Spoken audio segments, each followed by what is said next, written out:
Tjena! Idag ska vi göra gröt och vi ska göra en klassisk sån riktig dundergröt, så inte bara den enkla. Och vi ska följa stegen från början till slut. Så vi har laddat upp med de 4 ingredienser som man vill ha med i det här.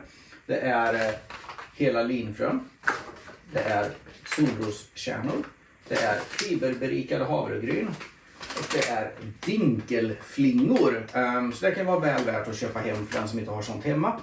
Receptet är inte särskilt komplicerat. Vi ska öppna lite förpackningar.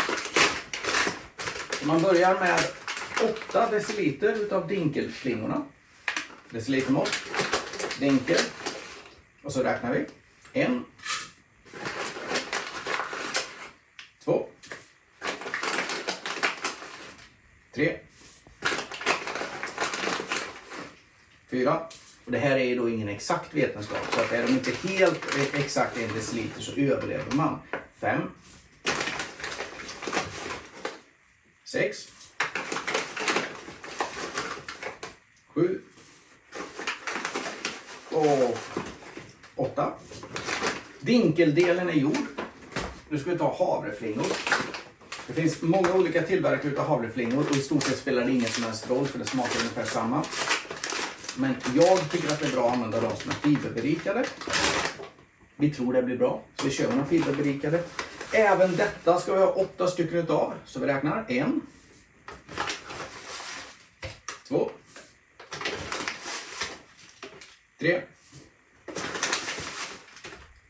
4. Det här är då den svåraste delen. 5. 6. 7.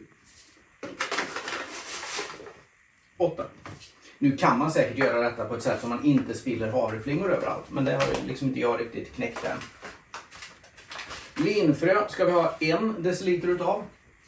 Funkar med vilka som, men det är viktigt att det är hela linfrön.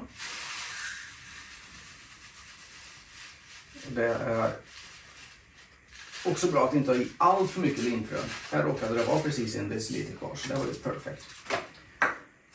Sista sen är solroskärnor som jag tycker är vansinnigt gott. Och som gör också att det blir lite bra tuggmotstånd i det hela. 3 deciliter utav de här ljummarna. 1. 2. Och titta, här har vi också tajmat in även den, så det var precis 3 kvar i den påsen.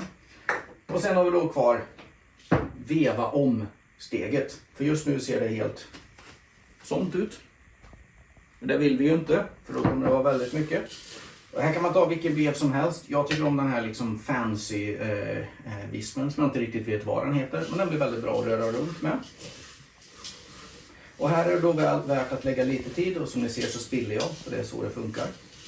Så jobbar jag. Och så rör man helt enkelt runt. Och då har man en alldeles fantastisk grötbas. Och sen ska jag alldeles strax visa hur man sen gör detta till en alldeles fantastisk morgongröt. Men jag ska vispa runt lite och visa upp sen hur det blir när det är välblandat. Det här kan man då förvara jättelänge. Den här omgången blir alltså 20 deciliter ungefär utav saker. Man använder 1 deciliter per portion när man lagar till det här. Så det blir alltså ungefär 3 veckors gröt för en person. Som man sen då kan förvara i vilken sorts glasburk som helst. Och så här ser det ut när det är blandat. Så det var blandningsbiten. När vi kommer tillbaka i nästa del av filmen så kommer det vara hur man gör en grötportion utav det här. Syns vi. Då är det dags att göra själva gröten.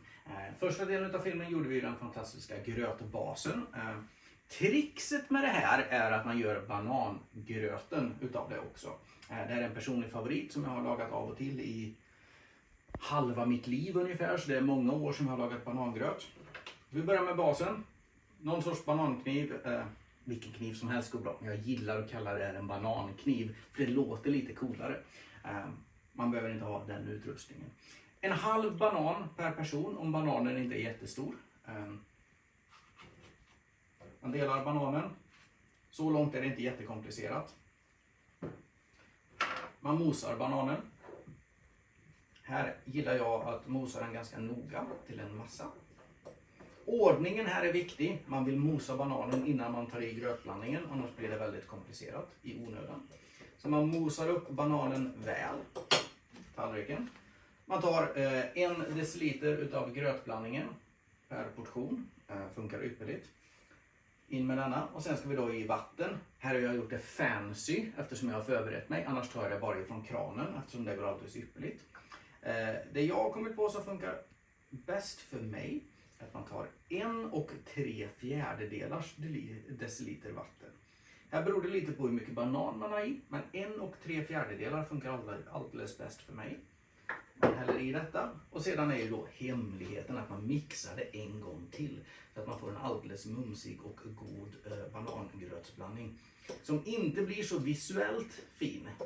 För det ser kanske inte jättegott ut. Och så blandar man om det lite extra noga med viss kärlek. Och sen kör man det 3 minuter i mikron. Här får man ju då testa hur mycket som tar i tid på den mikron man själv har. Men i den mikron jag har så går det alldeles superligt med 3 minuter på högsta effekt. Och det är grunden. Så nu är det ingen som vill se realtid med 3 minuters filmning på mikron. Så att efter att vi har kört 3 minuter så kommer vi tillbaka igen och kika på det slutliga resultatet. Och nu har inte bara gröten blivit färdig utan det har också börjat spöregna ute på de här 3 minuterna det tog att göra gröten. Nu kanske ni tror att det har tagit evig tid, men det är verkligen bara 3 minuter. Gröten ser ut så här direkt ifrån mikron. Men det finns ju lite tips och tricks för att få den godare. Någonting som jag har börjat ta på är en morgonkrydda som heter Morning Wellness. Det finns massor med andra sådana. Den här innehåller lite kanel, lite gurkmeja, lite kardemumma och lite ingefära. Kan man blanda ihop sin egen. Jag tycker om att stänka på lite utav den så. Det går att ta bara ingefära eller kanel också. Och sen rör man om. Hemligheten är att röra om innan man tar i mjölk. Det är inte så mycket hemlighet ärligt talat, men det är så i varje fall jag tycker om att göra. Så, mjölk. Jag tycker det är godare med 3% i mjölk. Det går naturligtvis med vilken mjölk man nu tycker om.